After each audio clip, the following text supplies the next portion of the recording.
You know, usually whenever I hop into a lobby, whether it be Modern Warfare 2, Modern Warfare 3, or any Call of Duty for that matter, I don't usually stick around very long when I find out there is a kid going beast mode with a 30 and 0 or 40 and 0 KD. I mean, that's kind of crazy. I mean, who wants to be around that kind of thing where you're just getting shat on? I mean, usually you want to be the guy shitting on him, right? I mean, but I do like watching these gameplays where the kids that are in the lobby are too stubborn to leave and think they're going to ruin this guy's KD. And that didn't happen in this gameplay. I mean, 224 kills and 2 deaths. Solo gameplay, okay? You read that title correctly. I mean, why else would we put the title? We gonna lie to you? I mean, for real, okay? But yeah, 224 kills, 2 deaths. The guy who got it, well, you don't even need to look at the description. I'm going to yell his name about 4,000 times, you know what I'm saying? Mr. Volt Aging, okay? I hope I didn't fuck that up, because if I did, I'm going to get bitch slapped, you know what I'm saying? But for real, hats off to you, dude. I'm glad you brought us a Morgan Freeman gameplay, because this shit is nuts. It's kind of unheard of to get solo gameplays nowadays. All right. But anyway, I hope you guys maybe go show him some love. I know every commentator says that. I mean, I know it's so irritating to listen to it. But for real, I hope you guys maybe think that, wow, this gameplay is impressive, and maybe go check out his channel, because I'm sure he's got more shit like this. And maybe if you want to be nice, you might want to go check out me. All right. But who is talking right now? It's me, Mr. Volt Fuji. All right. I'm a little bit new on this channel, man. I'm kind of a noob. I haven't done any commentaries on this channel because I just got recruited. So I kind of hope you guys, show me a little bit of love, all that jazz. You know what I'm saying? Anyway, you don't want to hear about me. All right. I got a YouTube channel. There'll be links in the description, all that jazz. I hope to see you guys on my channel. Anyway, what am I going to talk about? Because, commentators got to have some kind of topic. Because for the next 7 minutes, you're going to be watching this, and you got to be entertained, because otherwise you're going to click away from the video and watch something else. So I'm going to talk about weed, all right? Everybody likes weed. Everybody likes parfait, his donkey once said, all right? But for real, I'm not going to talk about my first time getting high as a kite, just because, it's not that impressive. Everybody gets, most of the people I know get high in their life at least once, and nobody wants to hear the same old first time kind of thing, okay? I'm just going to tell you about one of the experiences that stuck out to me and was probably one of the dumbest things I could have possibly done. Anyway, so a long time ago when I was 14 years old, freshman year of high school, I used to be kind of a stoner. I mean, whenever my friends would hit me up, be like, yo, you want to smoke up? And I'd be like, fuck yeah, why not? I mean, that's obviously the in thing to do, you know what I mean? But I was getting high as a kite for freshman year. And it was a lot of fun, I'm not going to lie, it was a lot of fun. But I don't suggest all of you go start getting high as a kite when you're 14 years old. That's not a good idea. But if you are planning to become a stoner, do it freshman year or senior year.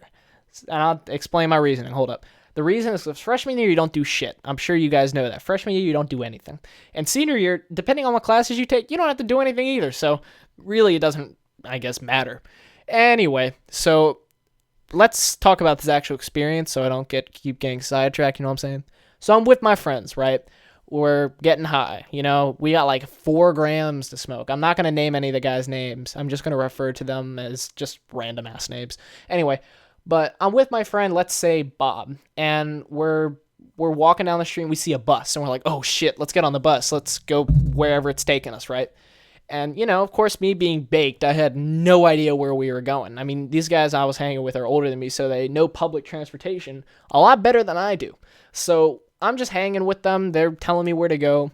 And I'm with them on the bus. We're just sitting on there, and of course, like I said, I was baked as hell. I had no idea what was going on. I was just staring in my lap, just smiling the entire time, hoping nobody called the cops because this motherfucker was high. Okay? And I'm sitting here, and finally the bus stops. The lady says, yo, you gotta get off my bus. Like, that's basically exactly the way she said it. I can't hold you anymore. You gotta get off my bus right now. So we get off the bus, and thankfully, where she stopped was a plaza where they had a bunch of, shopping centers and a bunch of different places to eat. And I don't know if you guys know anything about being baked, but you get the munchies, all right? You get hungry as fuck when you have smoked weed. And this was no exception, man. I had the munchies like no one else. Fucking 4 grams of weed, that's scary. So we're all like fucking cannibals, right? We want to eat each other. We're so hungry. And when we see a Chipotle, when we got off the bus, we fucking sprint to that shit, all right? So we get in this Chipotle. We're all happy. We're like, fuck yeah, man. Like, we finally got here. Even though this wasn't the plan at all. We just wanted to get somewhere to eat and we had no idea where we were going. We're getting the line. We're trying to be discreet, which of course doesn't work because we're baked and we really have no sense of how loud we were being. So while my friend is trying to order more weed from his dealer, he's literally shouting on the intercom, "Wait, you're going to give us 2 Gs?" Literally, I don't know how much duct tape I wanted to put on this guy's mouth, but he was the loudest motherfucker in the world. Anyway, but he's so fucking loud. I mean, I can't get over it today just thinking about how much trouble this motherfucker could have got us in. Okay, so we're sitting in line at Chipotle, and finally, it's our turn to order. So I'm sitting there, I'm trying to order, which is so difficult. So fucking difficult. They're like, "What do you want?" And I'm like, and this is me, like my second time at Chipotle, and me being baked, I really kind of forgot how Chipotle worked. I was like, I don't know. And they said, "Do you want a burrito or a burrito bowl?" And I said, burrito. And they started making my burrito. And when we sat down with my burrito, I was like, oh, good. I was about to bite into the burrito. And my friend Bob, let's pretend that's his name, he was more, I guess, observational than I was. More observational than anybody in our group. He was one of the people that we relied on to say, what do we do now? He was the smarter guy in our group. He was the idea man. Okay? He spotted... Now, remember how I don't know if I said it earlier, but I used to do acrobatics. And when I did acrobatics at the same time as being a stoner, which is a dumb fucking idea, there are judges that judge our meets, like for acro, for all of our performances, and we have coaches, of course. And they all decided, let's go get lunch at a Chipotle that's nowhere near us, because this plaza that we were in, I managed to recognize it. It was not anywhere near our acro gym, and I suspected that was nowhere near where any of them lived. But they decided, let's go to the Chipotle. So they walk into this Chipotle, and we don't realize it.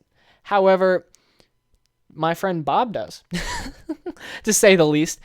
He comes up to me after getting his order, shakes me by the shoulders, and looks at me wide-eyed. Of course, his eyes are red as hell, so it's hard to take him seriously. I'm just laughing.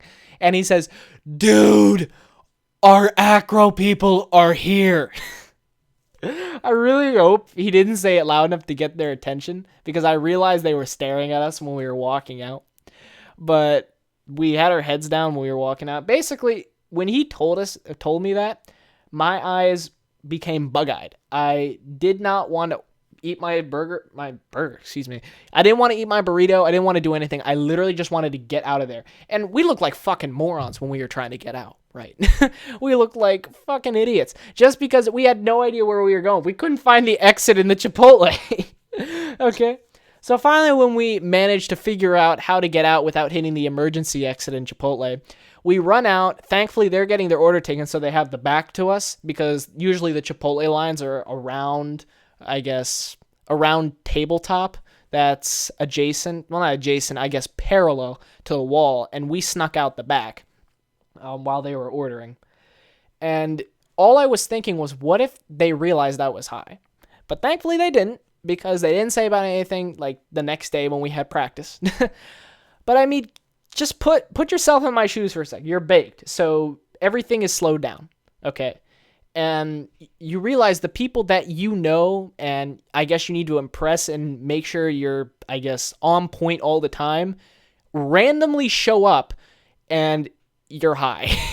So if you talk to them, they're going to realize it. If you look at them, they're going to realize it.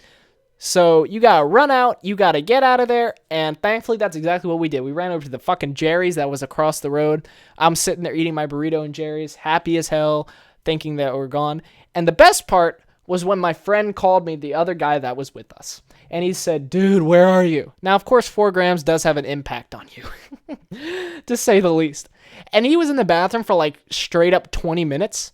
And when he came out, since we were gone, he had no, like, I remember him telling us what his face looked like. He had his jaw dropped and he could not figure out where we were. He looked like a fucking homeless man. And we told him where we were, and it was happily ever after from there. Anyway, guys, I hope you enjoyed the gameplay. It's me, Mr. Fuji, signing out. Mr. Voltaging, thank you for the gameplay, and I'll see you guys later.